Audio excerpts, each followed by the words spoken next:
I want to speak about a rookie mistake that we are all, you know, we all can be blamed for making on the twin flame journey. And that rookie mistake is that we constantly see the divine counterpart as different from us. So, in any kind of, the comments on this channel or other channels or any kind of conversations, about the twin flame journey, it is always seen that this person is running away from me, that person blocked me, that person ghosted me, this person did this to me and they betrayed me and then they ignored me, or they said this or they said that. Oh, this person, even the good things, we magnify the good things so much. Oh, I experienced this with them and I experienced that with them, and we get trapped in this.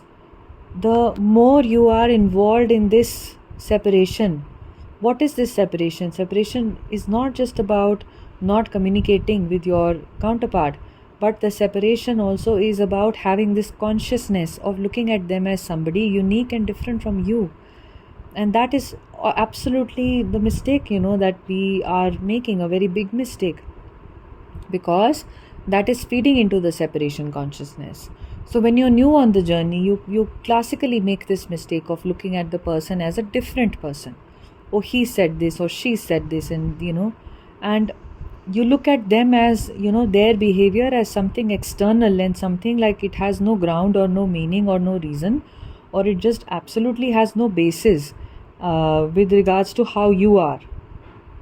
And that is not the truth of this journey, because everything that your counterpart is doing and is acting like is just a reflection of how you are acting and behaving like. When you are, and this is something that I have spoken of so many times, and I'm sure many of you have heard it, from other places as well, that, for instance, let us say you watch a reading on YouTube, okay? Now, some reading is saying, oh, what is this person thinking? What is this person doing?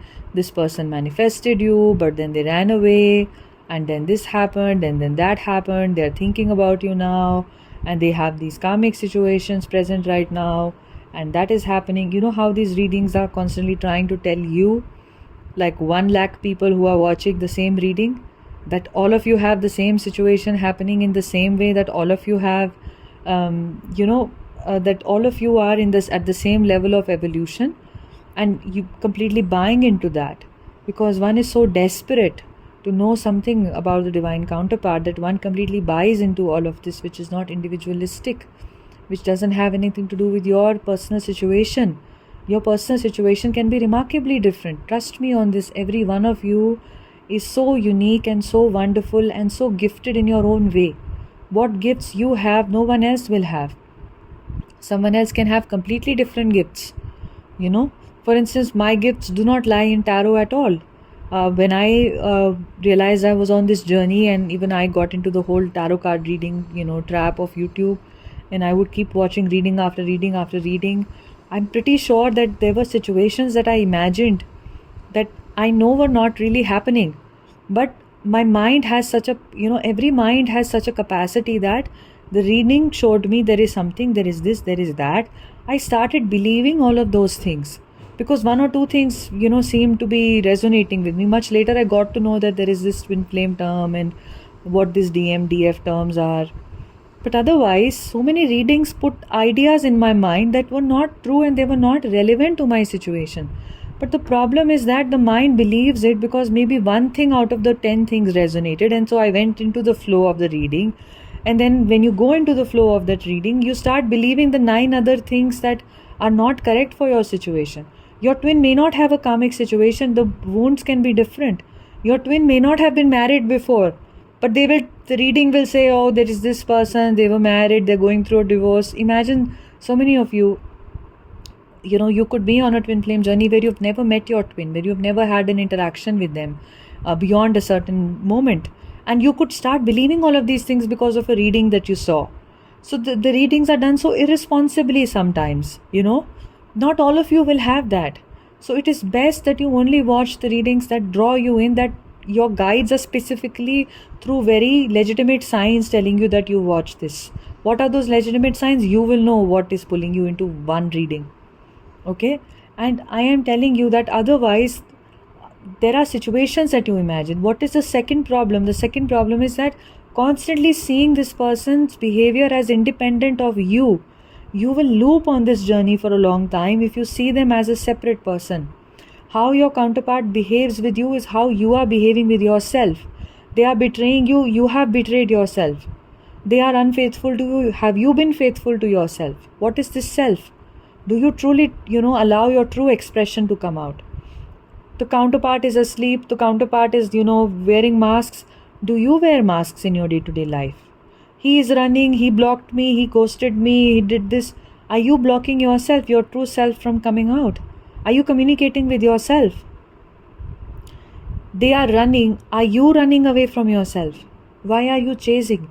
You are chasing because you think that something is missing in your life, that they are the ones who will provide for you. When that is not the truth of this journey. They are not the sun of your life. You are the sun and the moon and everything of this journey.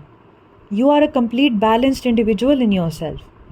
Nobody gets anything by running after anything. Think about it.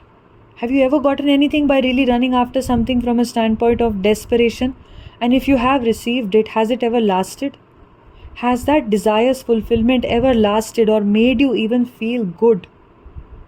If you have been very desperate for something and you go and you find something, let us say you are desperately messaging somebody, they don't respond. Then the next day you drop a message, then they don't respond. Then you drop a message 5 times and on the 6th day they send you 2-3 words, and then they respond to you. Are you ever happy about that message that you received? What you're trying to do is create a deeper connection. You want to be appreciated, you want to be loved and respected for who you are. But that person is not giving you that.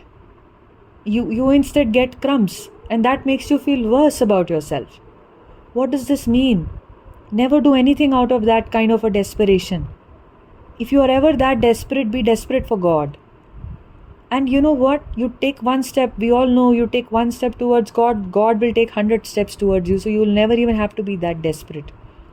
And depending on, the perception and the readiness that you have and the connection that you will build with God, as it is, this will keep deepening more and more and more for you. So do you see, what I'm trying to talk about here? One, your counterpart is not separate from you. When we address the counterpart as a separate entity, as their behavior, when we see their behavior as something separate from our behavior with ourselves, we are not understanding the journey. It's just a play of your energies. When you yourself do not have a space, feminine energy is a receptive energy. She has a space in her that allows the masculine to come in. When you don't have that space because of desperation, I need you, please marry me, do this, do that, I'm running out of time, my parents are pressuring me, oh God, why have you run away, my life was only better with you, otherwise it is nonsense, or I don't have anything else going on in my life, I don't even want to look at other areas of my life which are problematic, but I only have peace and solace with you. And I know everybody says that this is my awakening and I'm supposed to look at all areas of my life and myself, but I'm not ready to do that. I don't want to do that. All I want is my dopamine fix with you. All I want is just, to have that hit with you and go and, keep having that hit. Basically replacing, a drug addiction with this addiction to your counterpart. And this is not what your counterpart will allow, because this is not the nature of the journey at all. And this may be triggering to many of you. But this is the truth. Look at it yourself. When you are in this state of desperation and you have completely treated them as a person and a being separate from you, then it's not going to work. It is obvious that you don't have the space within to welcome them back. That space comes in when you are in a space of surrender. And who really gives you, that high that you want, or that support that you want, that security that you want, anything that you want in this journey? Who gives it to you? It's God. It's the divine. And how do you find the divine? Many people ask me this, that how do I deepen my relationship with God? Right? And the simplest way is just go within yourself. If you already have faith in a kind of a God that you have grown up with, or that you have an affiliation towards, then you build that trust and you build that relationship with them in whatever way, by either going to a church or a temple or a mosque or anything else. a synagogue. I mean, whatever works for you. If you don't have any kind of that kind of a faith, you go in nature. Just be with nature. Go without your phone, or just put your phone completely on quiet mode and just be there 100%. Not in your mind, but 100% there. Meditate. Meditation will lead you towards your divine self. When you are led into your divine self, what happens after that? As you are led into your divine self, you have an automatic connection with God. God is you. You are already God. God already, there are other ways to put it. One says you are one with God. One says that God lives in you. One in India, we say in Hindi, we say that the soul is basically just a form of the Supreme Soul. The Supreme Soul and the soul are the same, right? We say Aham Brahmasmi. We say Atma Paramatma Swaroop. With some of you it will resonate. Or we say that, okay, God loves us, God forgives us. We use all of these different explanations. Basically, the truth is that the divine that you're seeking is just within you. There is no separation that you have with the divine. Like, how they say you're not a drop in the ocean, but you are an ocean in a drop. I think Rumi said this. I'm not sure. But incidentally, just think about this for a minute. If you are God yourself and you are so close to your divine self, then all you have to do is just go within and find that source of divinity within you. There are so many ways to do that. Just set the intention, and the way which is the most appropriate for you will show up. Ask the universe to show you a way to connect with your divinity. Your twin flame is not your source. They are not the sun of your life. You are not the earth revolving around the sun of your twin flame. God is your source. Who resides within you, who is already one with you. You are just an expression of God in your unique form. Okay?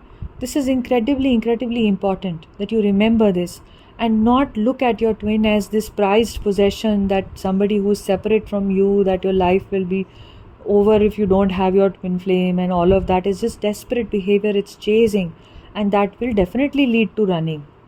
You can't try to cage somebody either. That's one more thing, that sometimes when you can see that your twin is running away from you and they don't want to communicate at a particular time or a particular moment, your mind will start creating this fear of losing the twin flame.